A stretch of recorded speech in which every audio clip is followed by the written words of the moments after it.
We're going to change gears one more time and now talk about hair and scalp health. And we don't often talk about this, do we?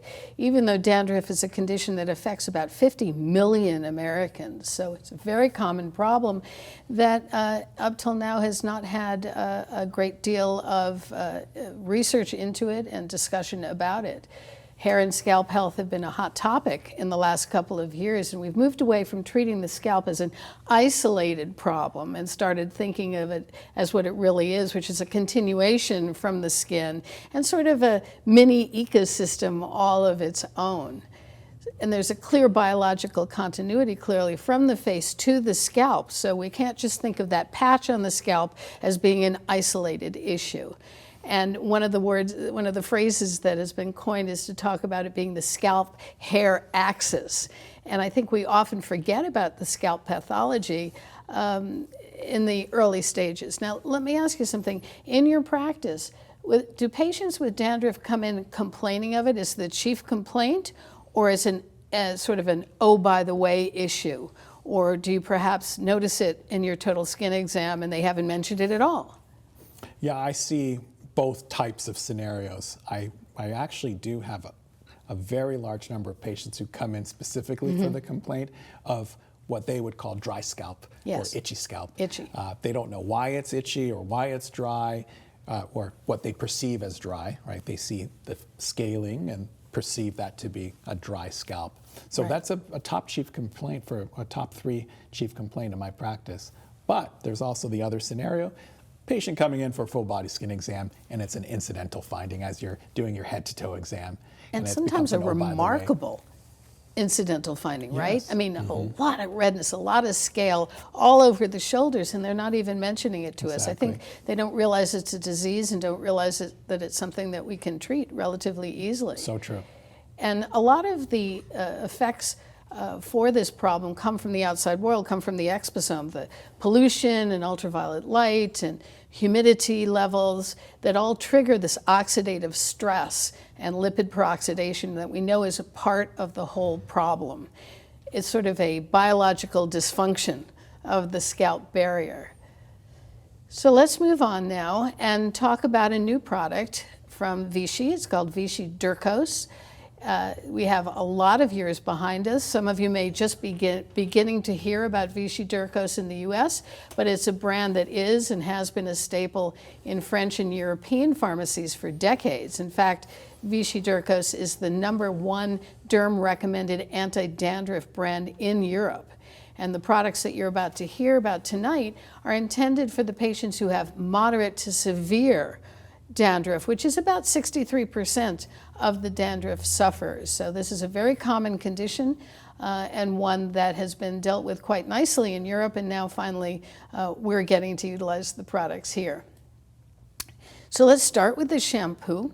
The shampoo is made with 0.6% micronized selenium disulfide, and the micronization is important because it increases the bioavailability as well as improving cosmesis and letting the very low concentration of 0.6%, which by the way is the highest concentration the FDA allows, to do its job. So we have a relatively low concentration so it doesn't cause irritation, and it causes less of an issue with buildup on the hair, for example, allowing the hair to be softer and more supple the way an ordinary shampoo would, as opposed to the way anti-dandruff shampoos frequently make our hair feel and look.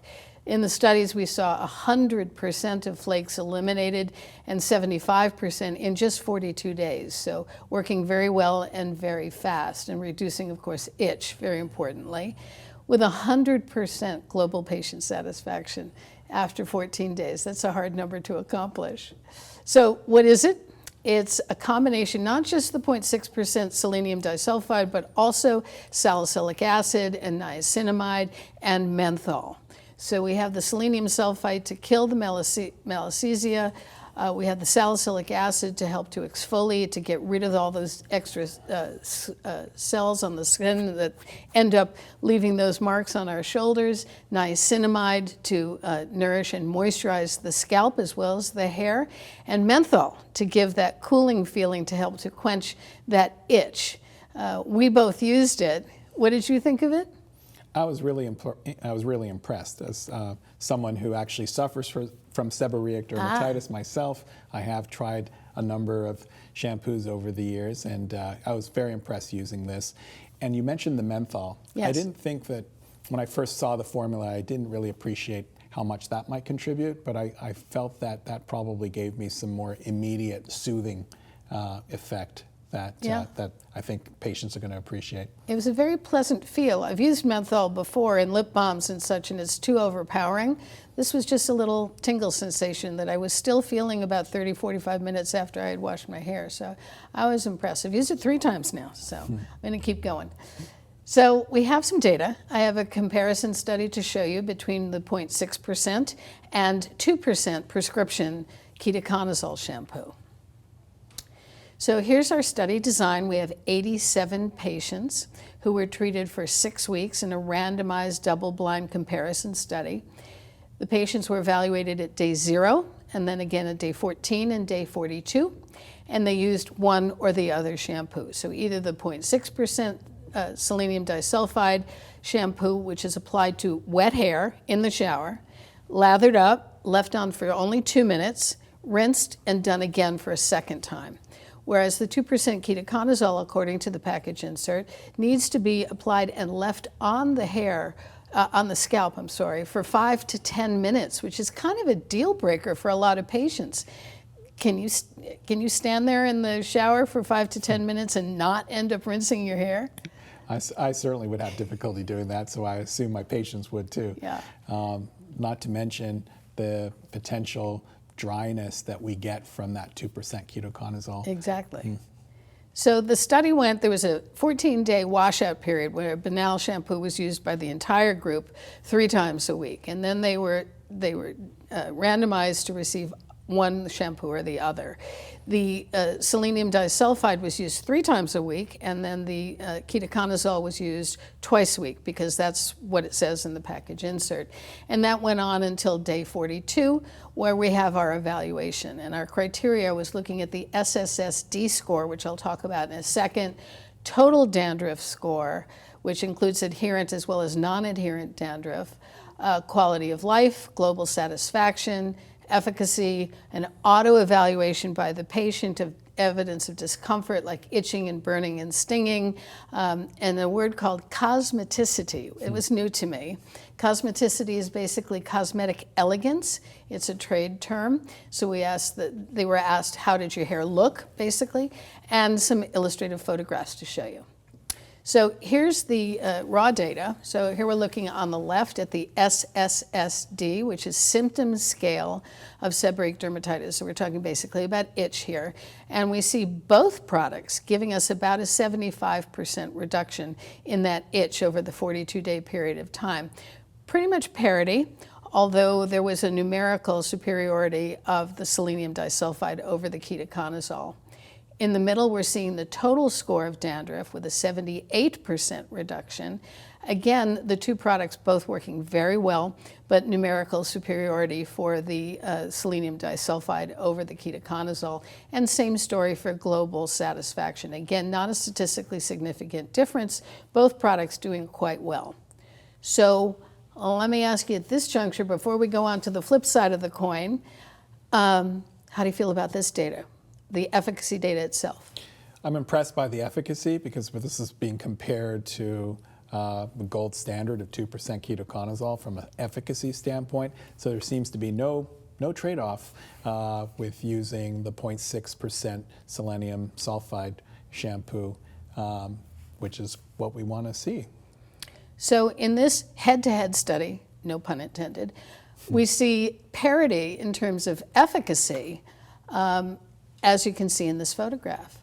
So we see that there are 3 different hair types. So there's hair type 1 to 3, which is relatively straight, thinner hair, all the way up to hair type 6 to 8, which is the thicker, curlier hair type. So in all 3 hair types, we see about 100% reduction in flakes and up to an 82% reduction in itch. Still impressed? Even more impressed. So we have a couple of, two videos here to show you. On the left, we're seeing a lusterometer, which measures shine. And of course, all of us want nice shiny hair as well as soft hair. So you can appreciate on the right, the hair after it's been washed with the Vichy shampoo, a nice shine to the hair.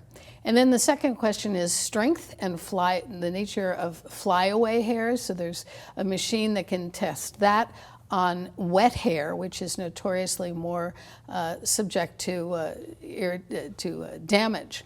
So as we can see here, being able to pull the hair nice and smoothly without all of those flyaways that you would see with another kind of dandruff shampoo. That flyaway issue is a big problem for people with hair like mine.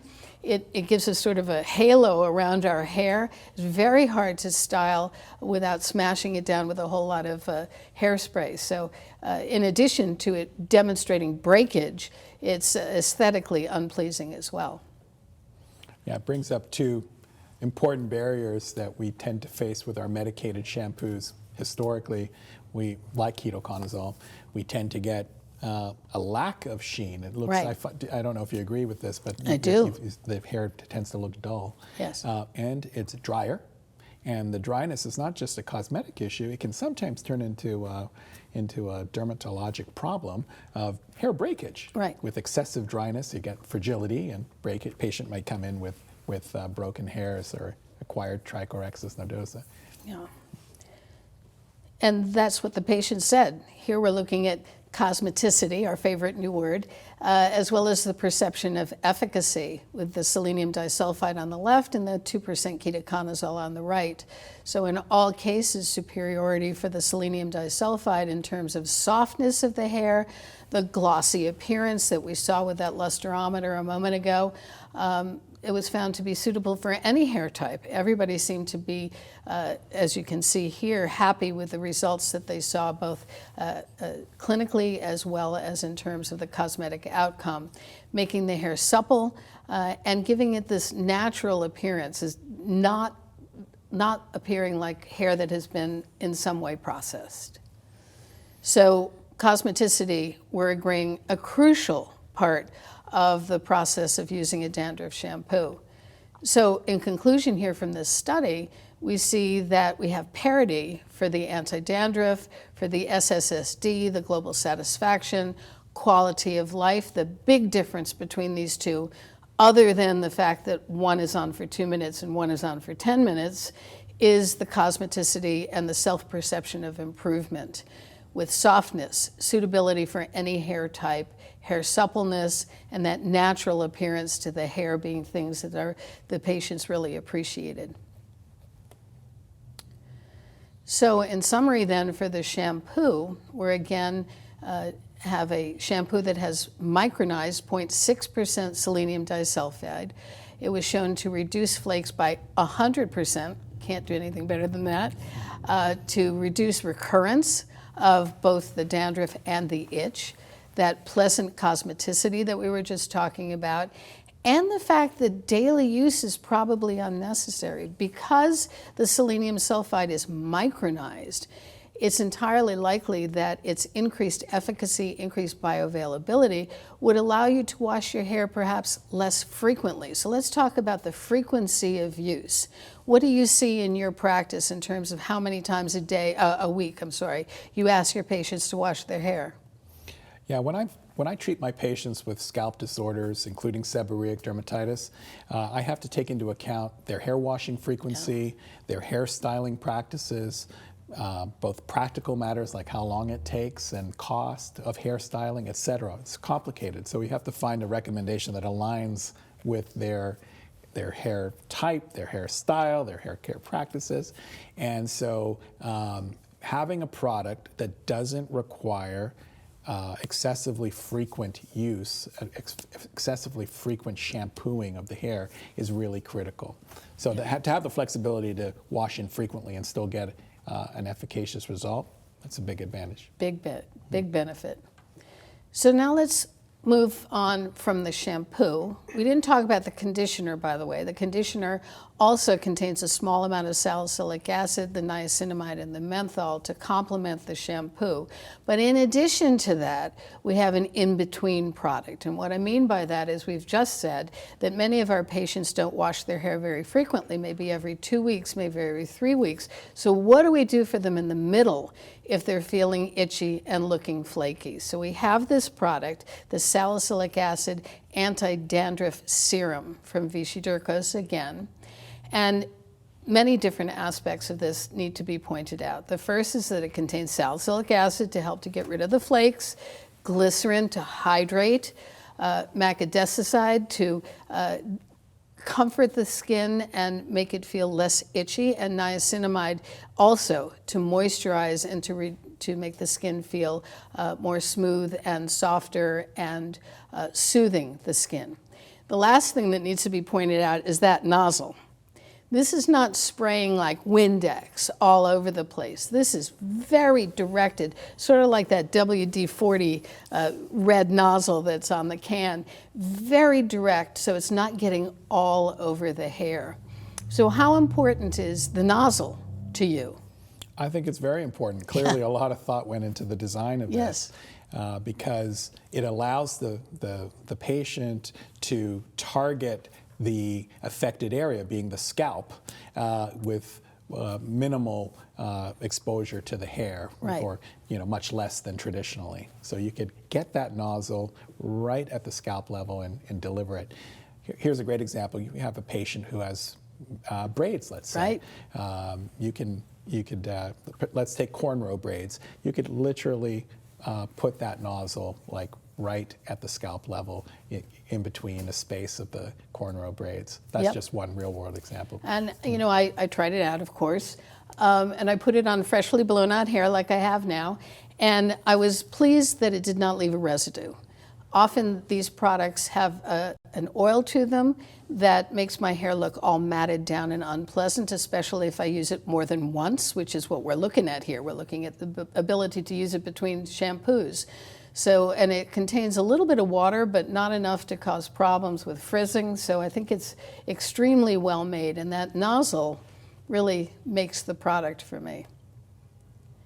So it's going to reduce flakes, scales, itching, redness, and reduce irritation while not causing irritation in and of itself. It does contain salicylic acid, so that's a possibility, but those other ingredients make it so that it doesn't irritate the skin. And just to emphasize one more time, the ability to have something like this salicylic acid anti-dandruff serum to use in between hair Right. washings, because we know that hair washing can be very impractical for a number of reasons for a lot of patients. So to be able to have something you can use in between your hair washing is really a big advance. Quite critical. Yeah. Mm-hmm.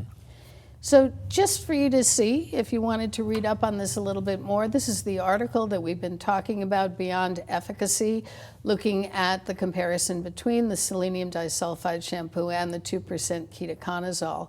So we have the shampoo, the conditioner, and now the salicylic acid serum as sort of a regimen for our patients with dandruff. So if anybody wants to take a closer look, that's the paper.